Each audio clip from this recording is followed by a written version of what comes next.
안녕하세요. 영광중학교 3학년 친구들. 이제 오늘은 미국의 남북 전쟁에 대해서 다뤄보려고 합니다. 우리 지난 시간에 미국이 이제 영국으로부터 독립혁명을 통해서 전쟁을 통해서 이제 독립을 하게 되는 이제 모습을 살펴봤고요. 오늘은 이제 그런 미국이 독립혁명을 한 이후에 이제 어떤 모습이 나타나게 되고 또 그걸로 인해서 이제 19세기 말에 이제 세계 최대의 공업국으로 어떻게 이제 급부상하게 되는지 그 과정에 관련된 이제 내용을 오늘 살펴보려고 합니다. 자, 우선은 전쟁 끝에 이제 미국은 점점 영토를 확장해 나가고 있었습니다. 그래서 맨 처음에 미국이 영국으로부터 독립했을 때는 동부 연안이었죠. 그래서 동부 연안의 13개의 주가 이제 영국으로부터 독립을 하게 되는데 그 이후에 계속해서 이제 서쪽으로 영토를 확장하는 서부를 개척해 나가면서 결국에는 태평양 연안까지 진출하는데 이제 성공을 하게 되는 모습이 나타나거든요. 여러분들 교과서 125페이지 한번 보세요. 그래서 여기 보면 초록색으로 독립 당시에 이제 맨 처음의 영토죠, 이게. 그쵸? 근데 이제 그 과정 속에서 나중에 이제 프랑스로부터 루이지애나라고 하는 이 지역 가운데 있는 지역이죠. 그래서 이때는 이제 나폴레옹 시대였어요. 그래서 나폴레옹이 여러 가지 이제 다른 쪽에 반란이 일어나고 정신이 없으니까 이걸 관리할 힘이 없었던 거죠. 그래서 이거를 미국한테 돈을 주고 팔았습니다. 그래서 프랑스로부터 구입한 땅이 루이지애나고 나머지는 뭐 멕시코로부터 할양을 받은 것도 있고 병합을 한 것도 있고 또 영국으로부터 이렇게 할양을 받은 부분.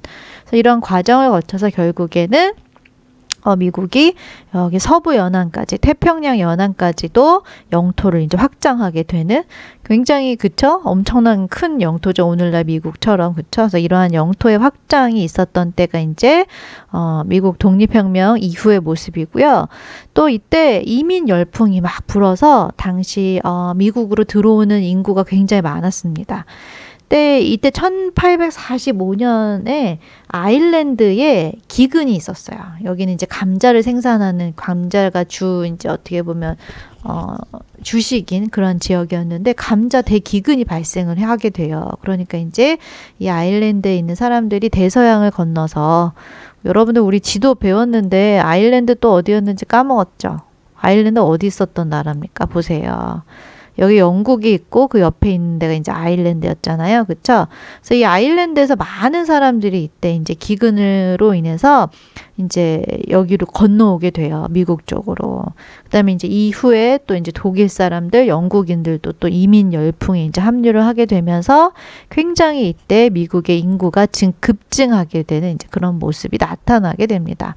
그러면서 이제 미국도 차츰 산업혁명이 이제 시작되는 그 과정 속에서 1850년대가 되면 이제 공업국가로 발전을 하게 되는 그래서 그런 모습이 이제 나타나게 되거든요.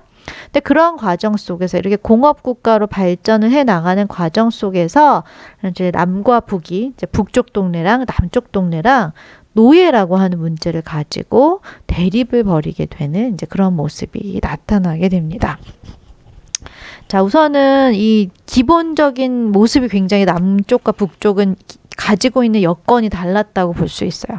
우선 남쪽은요, 굉장히 땅이 좋아요. 넓고 기름진 이런 토지를 가지고 있었기 때문에 이 토지를 바탕으로 해서 이제 면화, 그쵸? 목화솜 재배하는 거죠. 담배 이런 것들을 이제 재배를 하는 대농장을 경영하는 이제 그런 모습이 나타났던 게 남부고요. 반대로 북부는요. 굉장히 지하 자원이 풍부합니다. 철광석, 석탄 뭐 이런 것들이 굉장히 많기 때문에 이러한 그 지하 자원을 바탕으로 공업이 발달했던 것이 북부의 모습이었다는 거죠. 그렇기 때문에 이렇게 너무나 기반 산업이 달랐기 때문에 그것으로 인한 여러 가지 이제 무역 정책이라든지 노예제에 대해서 찬성하느냐 반대하느냐의 입장이 굉장히 극명하게 갈리게 됐다는 거죠.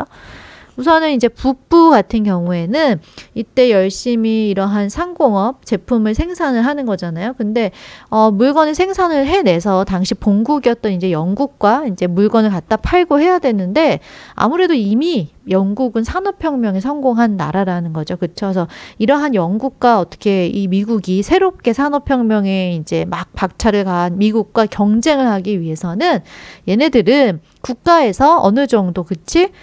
쉴드를 쳐주는, 함께 쉽게 얘기하면, 그래서 보호무역을 이 사람들은 원했던 거죠. 그래서 나라에서 옛날에 중상주의처럼 그냥 완전 프리한 자유주의 무역이 아니라 국가에서 어느 정도 이러한 무역이나 경제 활동에 관여를 해서 뭐 다른 나라에서 물건이 싸게 들어오는 것을 막아서 관세를 높여준다든지 하는 이러한 보호 무역을 이제 하기를 원했던 입장의 사람들이 이제 북부였고요.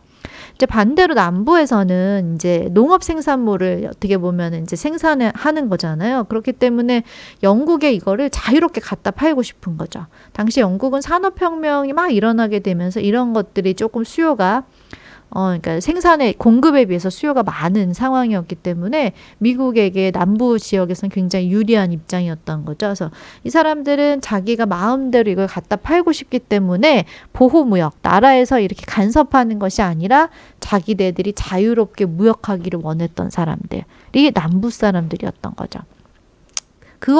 이러한 그 배경에 따라서 노예제에 있어서도 찬반이 나뉘게 되는 게 남부 같은 경우는 대농장을 경영하려면 많은 이제 어떤 사람들이 필요해요. 이제 농민들이 필요한 거죠. 그러니까 노예가 있으면 많으면 많을수록 이 사람들은 유리한 거고, 반대로 북부 사람들은 자유로운 이런 값싼 노동력이 필요한 거죠. 노예가 필요한 게 아니라 자유롭고 값싼 노동력이 필요한 상황이었기 때문에, 그러니까 아예 시스템이 다른 거죠. 아래쪽은 농업, 위에 쪽은 공업 체제였기 때문에 아래쪽은 노예를 필요로 하고 위쪽은 그냥 노동자를 필요로 했던 거죠. 그렇죠? 그래서 이러한 입장 차이 때문에 서로 굉장히 극렬하게 이제 대립을 하게 되는 이러한 상황이 있었다는 거죠. 자, 그래서 여러분들 교과서 126페이지 나와 있는 그림인데요. 자, 여기 선생님 설명 다 해줬으니까 기억, 니은, 디귿에 뭐가 들어가는지 여러분들 넣을 수 있겠죠. 북부는 뭐가 발달했을까요? 뭐가? 상공업이 발달했겠죠. 그쵸? 그 다음에 여기 니은, 노예제를 그럼 얘네들은 어떻게 반대했겠지. 반대. 그리고 보호무역을 주장했고요. 반대로 남부는 대농장을 경영했기 때문에 노예제를 찬성하고, 그다음에 반대로 자유롭게 그치 무역하고 싶어요. 자유무역을 주장했던 이제 지역이 남부였다는 거죠. 이해가 되나요? 이제 배경이 그쵸? 저런 상황 속에서 이제 아브라함 링컨 우리가 너무나 잘 아는 그치? 링컨이 대통령으로 선출이 되게 되는데요. 북부 사람이죠. 그쵸? 그러니까 당연히 이 링컨은 어떤 입장이었을까요? 노예제를 반대하는 입장이었겠죠. 그쵸? 그래서 링컨이 대통령으로 선출이 되니까 이제 남부 쪽에 있었던 7개의 주가 당시 이제 미국은 연방 제도잖아요. 같이 근데 연방에서 탈퇴를 선언합니다.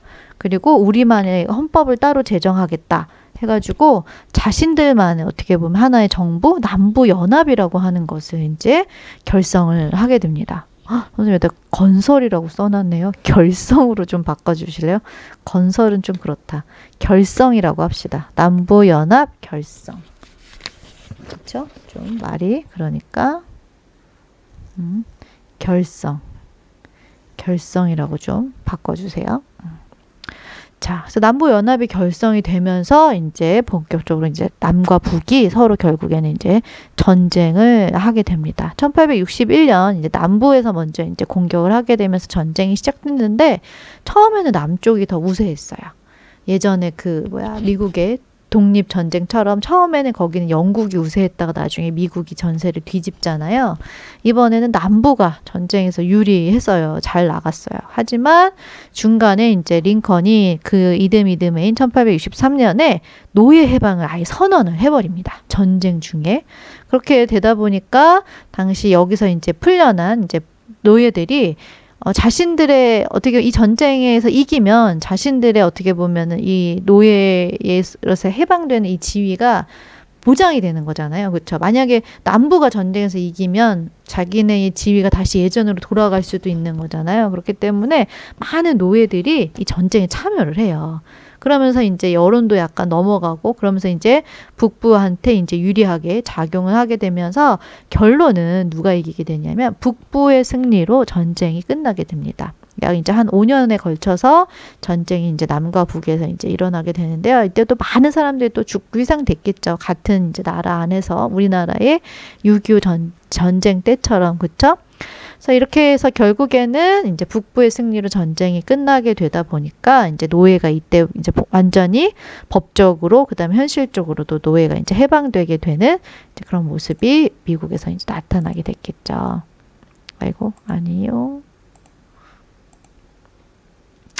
자, 그래서 그 결과, 남북전쟁이 일어난 결과, 사실 이것도 되게 중요합니다. 좀 보면, 자, 전쟁 물자를 계속 전쟁을 하면서 이제 생산을 해야만 하는 상황이었잖아요. 근데, 전쟁을 치른다는 건 정말 엄청난 많은 물자를 소비한다는 거기 때문에 그러면서 물자를 막 생산하는 과정 속에서 산업이 발달할 수밖에 없습니다. 그래서 이제 이 과정 속에서 중공업, 무거운 거 생산하는 그런 쪽의 공업을 중공업이라고 얘기하죠. 그렇죠? 중공업이 발전을 하게 되고 또 이걸 수송하기 위해서 철도를 굉장히 열심히 깔아요. 그래서 이제 미국 전역이 아주 촘촘하게 철도망이 깔리게 되고요. 또 아까 우리 서부 개척을 한 거 봤잖아요. 그쵸? 그래서 이 서부 개척을 미국이 워낙 대륙이 넓은 땅덩어리다 보니까 서부 개척을 하고 나서 이 남과 그러니까 동서를 가르는 철도를 이제 대륙 횡단 철도를 깔게 되거든요. 그래서 그러는 과정 속에서 또 철강 기계 산업 이런 것들이 이제 당연히 발전을 하게 되고 또 이제 하나의 거대한 대륙이 이러한 철도망이 깔리고 철도가 이제 다니게 되면서 하나의 단일한 시장망을 형성할 수 있게 됐다는 거죠. 그러니까 더욱더 상공업이 발달할 수밖에 없는 이제 그러한 기반 시설이 마련됐다라고 볼 수 있습니다. 자, 그 다음에 이제 링컨, 북부에서 승리를 해서 당시 링컨이 주도로 이제 나라를 이끌어갔기 때문에 북부의 염원대로 보호무역 정책을 폈겠죠. 그쵸? 그 다음에 이제 이때 또 이민자들이 계속 증가를 해요. 그래서 처음에 아일랜드 사람들 넘어오고 이제 이민자들이 증가했는데 전쟁통에는 또 전쟁이니까 많이 그러지 못했겠죠. 하지만 전쟁이 끝나고 나자 다시 한번 이민자가 굉장히 많이 늘어나게 됩니다. 그래서 한 2,600만 명에 이르는 이민자가 이제 유럽에서 미국으로 이제 막 들어오게 되면서 노동력이 엄청 풍부해진 거죠. 그러니까 아주 값싼 노동력이 너무나 풍부해지다 보니까 당연히 이제 상공업이 발전할 수밖에 없는 그런 이제 배경이 됐습니다. 그래서 결국에는 19세기 말에 결국에는 미국이 영국으로부터 독립을 하고 또 자기네들끼리 이런 남북전쟁을 거치는 과정 속에서 세계에서 가장 최대의 공업국으로 급부상하게 돼요. 사실상 산업혁명을 가장 먼저 성공한 것은 영국이었기 때문에 영국이 선두주자를 막 치고 나갔었단 말이죠. 하지만 19세기 말이 되면 미국이 그것을 이제 어떻게 보면 좀 넘어서서 세계 최대의 공업국가로 성장하게 됩니다. 근데 그럴 수 있었던 것은 너무나 기반 시설이 좋잖아요. 그쵸? 엄청난 대륙에 엄청난 자원에 그쵸? 게다가 노예까지 이렇게 그동안 이제 막 이용해가지고 이제 나라의 산업을 발전시켰던 게 있었기 때문에 미국이 엄청나게 이때 몸집을 키워가게 됩니다. 그래서 여러분들 교과서 127페이지 아랫부분 한번 볼래요? 자, 거기 보면은 이제 요거 지도도 나와 있죠. 대륙 횡단 철도를 개통하는 지도입니다. 그래서 오마하에서 시작해가지고 저기 이제 서부 연안까지 연결하는 그러한 이제 대륙을 횡단하는 철도가 이제 개통되는 그런 모습. 그 길이가 2,800km가 된대요. 감이 상상이나 됩니까, 여러분? 2,800km? 선생님은 감이 잘 안 오는 것 같아요. 그래서 이러한 이제 철도의 개통으로 인해서 더욱더 자본주의 이런 것들이 발전할 수 있는, 그쵸? 배경이 됐겠죠, 그쵸? 선생님 보려고 했던 건 이 아래 사진이에요. 제국주의 팽창을, 미국이 이런 팽창을 반대하는 어떻게 약간 비꼬는 듯한 너무나 배가 많이 나왔습니다. 이 미국 그 국기를 상징하는 옷을 입은 이 아저씨가 너무나 뚱뚱해진 거야. 거대해진 거야. 그러니까 이제 옆에 있는 사람이 이제 뭐를 줘요. 그쵸? 이거 한번 먹어. 너 이거 먹어야 돼. 라고 이제 주는데 그게 바로 뭐냐면 지방을 분해하는 약을 먹으라고 하는 거야. 너 너무 뚱뚱해졌어. 지방 분해해야 돼. 다시 날씬해져야 돼. 라고 하면서 약을 주는데 이 사람이 그냥 비웃는 것 같은 표정이죠. 먹지 않겠어. 하는 이제 그런 표정으로 이제 서 있는데요. 이렇게 해서 이제 세계 최대 공업국으로 이제 성장하게 된 미국은 점점 이제 대외 팽창 정책을 이제 실시하게 됩니다. 여러분들 거기 아래 지문에 보면요. 뭐 멕시코가 막 전쟁하고서 막 이렇게 혼란에 빠져 있을 때 전쟁을 통해서 영토를 더 늘려요. 그래서 캘리포니아, 뉴멕시코 여기를 이제 멕시코로부터 빼앗고요. 그다음에 또 이제 에스파냐와 전쟁을 해가지고 필리핀을 넘겨봤습니다. 그다음에 또 카리브해의 요충지라고 할 수 있는 쿠바 섬도 이때 보호국으로 삼는데요. 여러분들 여기까지는 우리가 아직 쪽지 시험 알고를 안 봐가지고 잘 기억이 안 날 수도 있어요. 자, 여기가 이제 대륙이죠. 아메리카 대륙입니다. 그렇죠? 여기가 미국이고 여기가 이제 멕시코죠. 그러면 이제 여기서 말하는 쿠바는 어딨냐? 북아메리카와 남아메리카를 잇는 요 부분 있죠? 확대해 봅시다. 여기가 쿠바예요. 쿠바. 그쵸? 그래서 여기를 당시 이제 카리브해의 요충지인 쿠바를 보호국으로 삼았고요. 그다음에 파나마 운하를 이때 권리를 넘겨받았다고 여기 나오는데 파나마가 어디냐면 얘들아 여기야 여기. 운하가 여러분들 뭔지 알아요? 운하가 이렇게 인공적으로 바닷길을 트는 거예요. 길을 만들어서 배가 다닐 수 있게끔 만드는 거를 운하라고 하는데요. 여기 북아메리카 대륙하고 남아메리카 대륙이 잘 보면요. 다 이어져 있습니다. 그쵸? 그래서 만약에 이 미국의 서쪽, 이 북태평양 쪽에서 여기 북대서양으로 가려면 어떻게 가야 돼요? 바다를 이렇게 삥삥 돌아서 남미를 지나서 이렇게 대서양으로 갈 수밖에 없다는 거죠. 그러니까 너무 힘들잖아요. 그래서 어떻게 했냐면 인공적으로 이 북대륙과 남아메리카 대륙 중에서 가장 얇은데, 그쵸? 이 가장 얇게 연결된 지역을 찾아봤더니 거기가 이제 파나마라고 하는 지역인 거야. 그래서 여기를 어떻게 한 거예요? 물길을 뚫은 거예요. 인공적으로. 그래서 여기 자세히 보면은 이렇게 물길이 나 있죠. 그쵸? 그래서 요렇게 지나서 요렇게 빠져나가는 이게 바로 파나마 운하입니다. 이런 운하가 또 유명한 게 어디가 있어요? 이집트에 있죠. 이집트에. 수에즈 운하.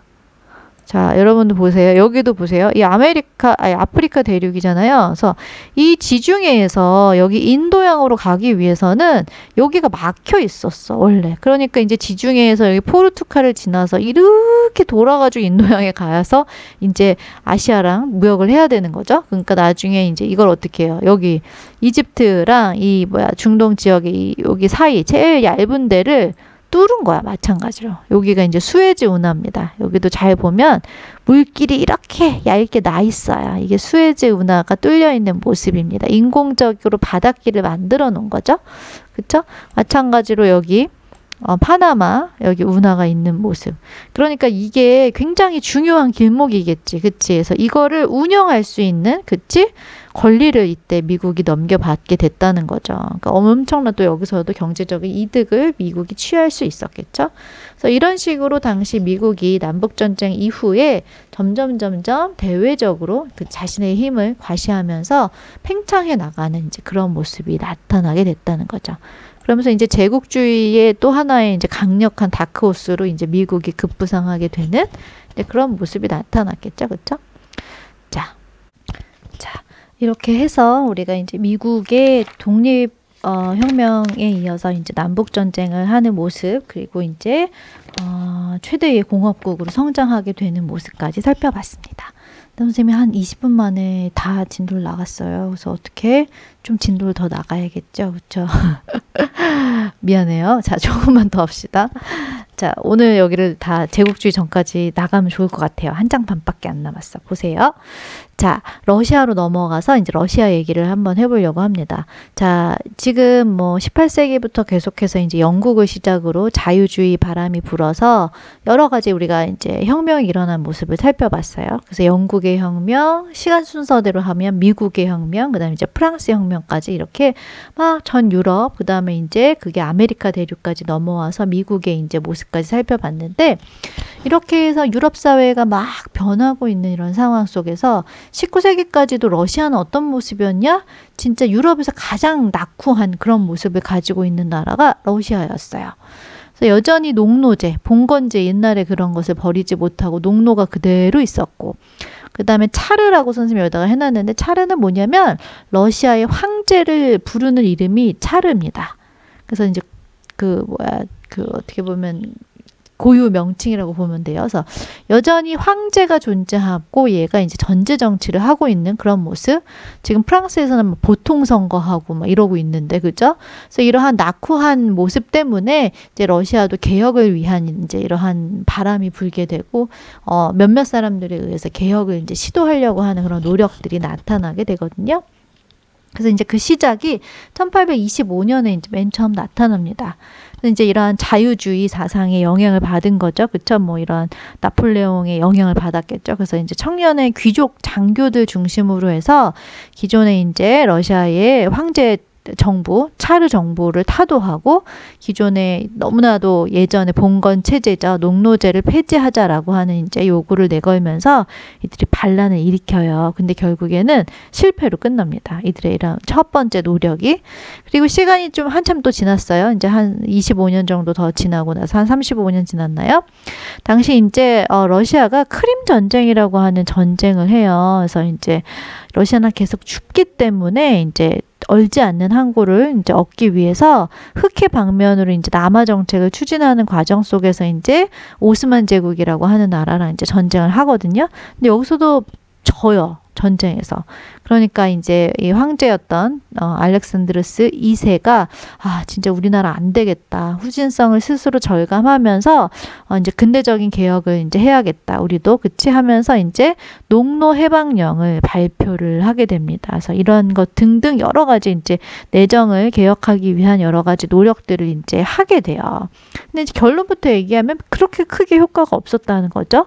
그래서 원래 농노를 해방하면 이 사람들이 좀 삶이 나아지고 사실 농노를 해방하는 이유는 이 사람들이 이제 더 이상 이제 땅에 매여서 살지 않게 되면서 노동자로 전환되기를 원하는 거죠. 국가 입장에서는. 그래서 이들이 노동자가 되면서 국가의 산업이 발전하고 그쵸 다른 영국이나 프랑스와 같은 이런 모습이 나타나기를 원했는데 당시 농노들이 이렇게 해방을 맞았지만 그들의 삶이 나아지지 못했던 거죠. 이유는 지주들한테 이제 자기가 해방을 맞는 조건으로 땅을 분배를 받았겠죠. 그쵸? 근데 이렇게 분배를 받았는데 분배받은 땅을 당연히 무상으로 분배해 준 게 아니라 돈을 내고 분배를 해준 거죠. 이 땅 농노들한테 지주가. 근데 배상금이 이제 엄청나다 보니까 이거를 이제 내야 되는 거죠. 한마디로. 그래서 장기간에 걸쳐서 이 배상금을 물어야 했기 때문에 별로 해방만 됐지 말이 해방이지 이 사람들의 삶이 크게 나아지지 않았다는 거죠. 그렇죠? 그래서 별로 효과가 없었다라고 하는 게 이제 문제입니다. 그래서 이렇게 당시 이제 황제가 나서서 스스로 개혁했지만 그게 어떠한 뭐 별다른 효과를 거두지 못하자 젊은 이제 지식인들 층에서 더욱더 철저한 개혁을 이제 주장을 하게 되면서 지금 이렇게 러시아가 개혁을 추진하지만 이것이 이제 어떤 효과를 보지 못하는 것은 민중들이 위로부터의 개혁이기 때문이다. 그래서 민중 아래로부터의 개혁이 이루어져야지 아래로부터의 혁명이 일어나야지 뭔가 나라가 바뀌는구나 라고 생각하면서 젊은 지식인들 층이 주도가 돼서 농촌에 있는 농민들을 계몽시키자라고 하는 운동이 일어나게 됩니다. 이름이 뭐예요? 브나로드 운동이죠. 어디서 많이 들어보지 않았어요? 그쵸? 여러분들 브나로드 운동, 농촌 계몽 운동으로서, 그쵸? 동아일보에서 그쵸? 일제 식민지 시기에 추진했었던 그런 운동이었죠. 기억나죠? 여기서 이제 따온 거를 이제 우리나라에서 쓴 겁니다. 그래서 민중 속으로라고 하는 분화로드라고 하는 운동이 이때 전개가 되는데 결국에 열심히 이것도 마찬가지로 젊은 지식인들 층이 주도를 하기는 했지만 농민의 지지를 끌어내는 데는 이제 실패를 하게 돼요. 왜? 농민들은 지금 먹고 사는 게 너무 힘들거든. 그쵸? 그래서 결론적으로 얘기하면 이 알렉산드루스 2세가 이렇게 개혁을 계속해서 추진을 해 나가지만 일부 급진적인 성향을 지녔던 사람들한테 의해서 이제 암살이 되게 되면서 이렇게 극단적인 모습이 이제 그쵸? 민중으로 인해서 나타나게 되자 당시 더 이제 위축되게 된 이 당시 정부에서는 전제 정치를 더욱더 강화하는 모습이 나타났고 자유주의 운동을 탄압하게 되는 이제 그런 모습이 나타나게 되는 게 러시아의 모습입니다. 그래서 다른 유럽 국가들하고는 조금 모습이 많이 다르죠. 그쵸?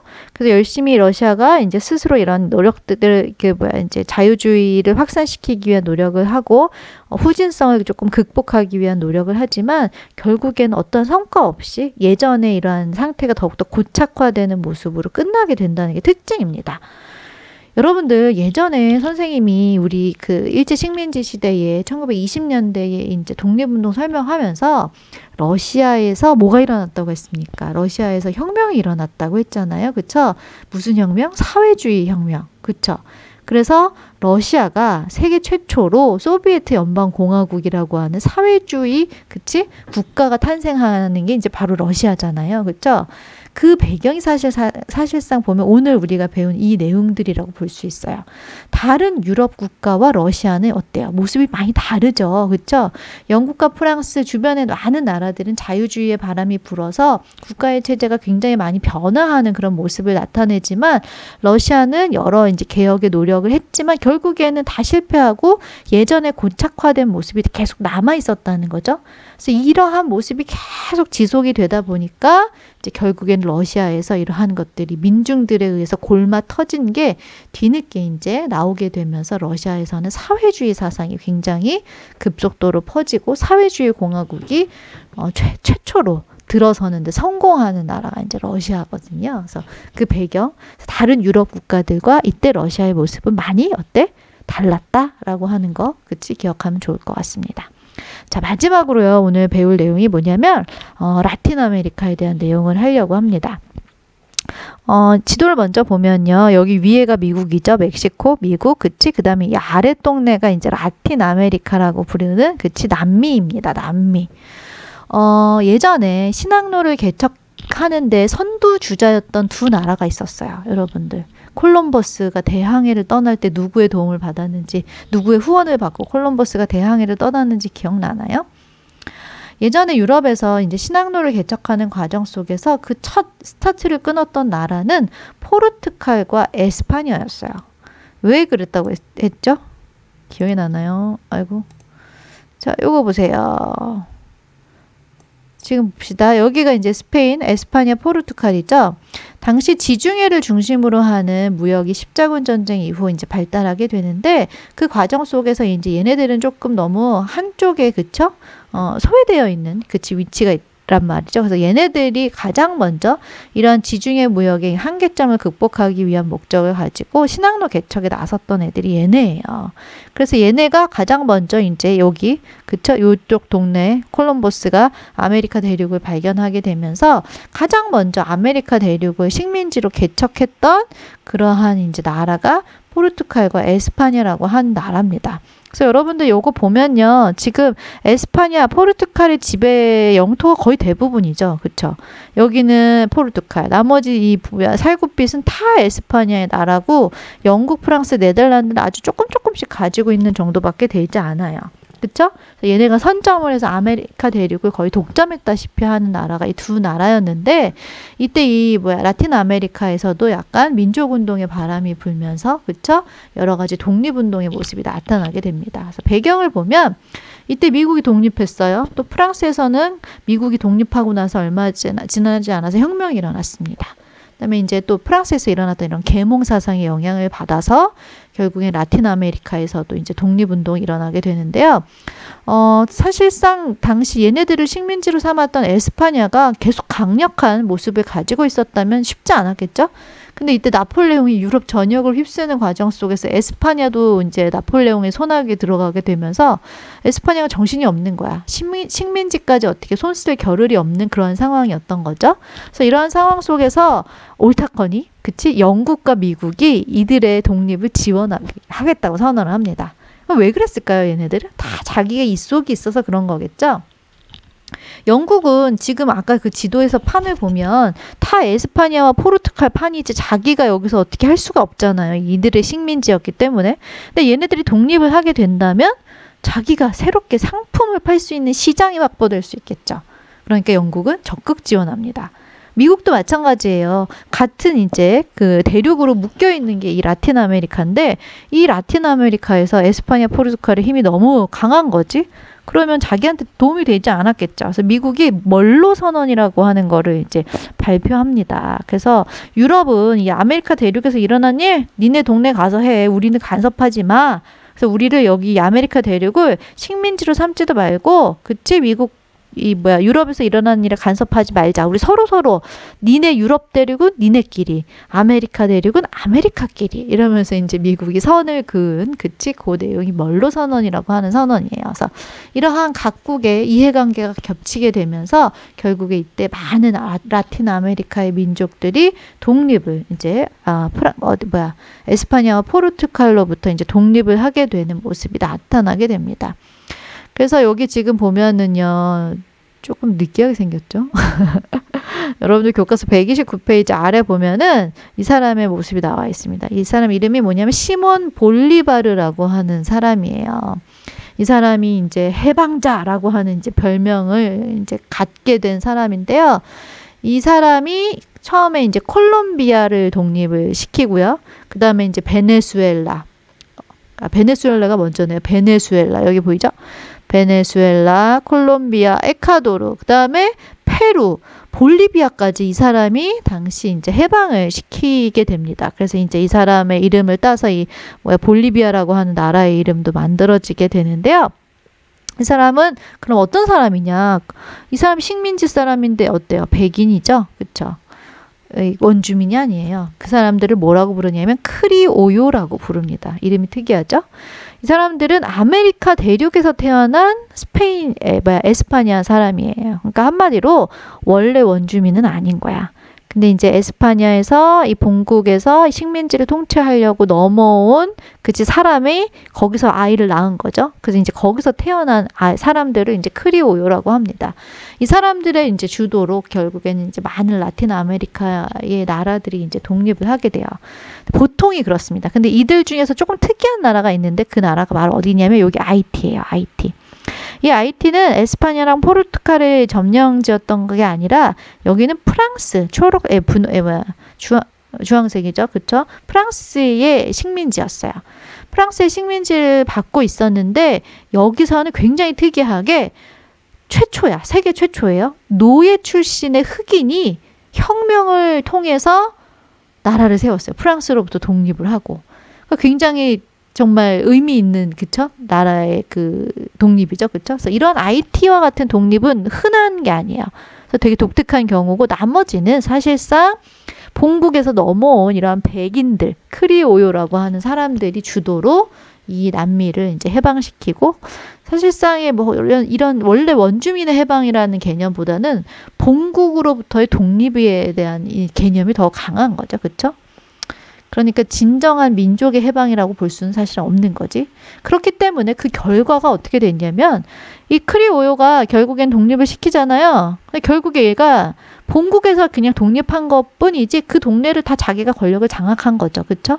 그러면서 이제 대지주가 되어서 농민들을 착취하고 또 유럽으로부터 독립을 했음에도 불구하고 유럽에 있는 돈 많은 이런 투자가들과 결탁해서 자신들의 이런 경제를 다 이제 어떻게 보면 자기가 다 해먹는 거지. 그 동네의 경제를 종속시키는 거지. 그치? 그런 데다가 아까 미국과 영국이 적극적으로 지지했다고 했잖아요. 괜히 지지한 게 아니었죠. 다 자기의 익속 때문에 지지를 했던 거기 때문에 결국에 이렇게 독립을 하게 되자 이제 미국과 영국이 본격적으로 이 라틴 아메리카에게 간섭을 하면서 경제 침탈을 하는 모습이 나타났기 때문에 결국에는 독립을 했지만 개혁에는 실패를 하게 됩니다. 그래서 더 큰 사회 혼란이 이제 야기되는 그런 모습이 이제 라틴 아메리카에서 나타나게 되는 거죠. 그래서 사실상 라틴 아메리카는 아직까지도 굉장히 경제적으로 그렇게 막 선진국이 없죠. 그쵸? 그래서 이러한 배경 때문에, 그쵸? 그렇다고 이제 볼 수 있는데, 그래서 이러한 사회 대혼란 속에서 또 새로운 세력이 등장하게 돼요. 걔네들이 누구냐면, 이름도 특이해요. 카우디오.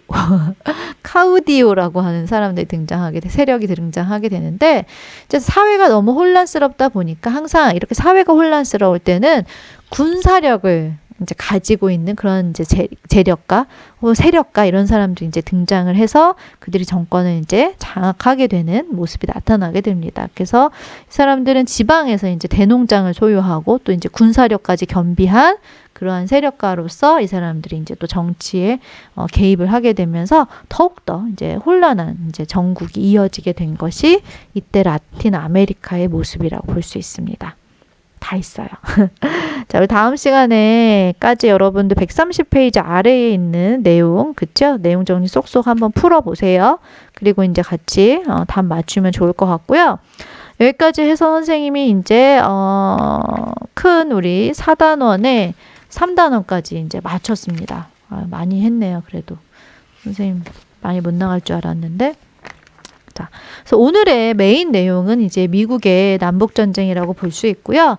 러시아의 이러한 개혁의 노력을 했지만 실패한 거, 그다음에 라틴 아메리카가 본국으로부터 식민지로부터 독립을 했지만 결국에는 크게 나아지지 못하고 계속해서 혼란한 상황이 야기된 거 살펴봤어요. 그래서 러시아와 라틴 아메리카는 그냥 이런 일이 있었구나 정도로 여러분들이 조금 가볍게 이제 짚고 넘어가면 좋을 것 같습니다. 너무 어렵게 생각하지 않아도 될 것 같아요. 자, 선생님이 백신 때문에 계속 수업을 못하고 이제 원격으로 3시간 진도를 막 열심히 나갔는데요. 추석 잘 보내시고 여러분들, 그쵸? 선생님도 이제 많이 그래도 좀 좋아진 것 같아요. 그래서 추석 지나고는 이제 진짜 쌩쌩하게, 그치? 볼 수 있을 것 같아요. 여기까지 온라인으로 수업 듣느라고 고생 많았고, 이제 추석 끝나면 우리 이제 계속 매일매일 보면서 수업하니까, 그쵸? 조금 이해 안 되는 부분이 있다거나 하는 거는 그때 가서 조금 더 보완하면서, 그쵸?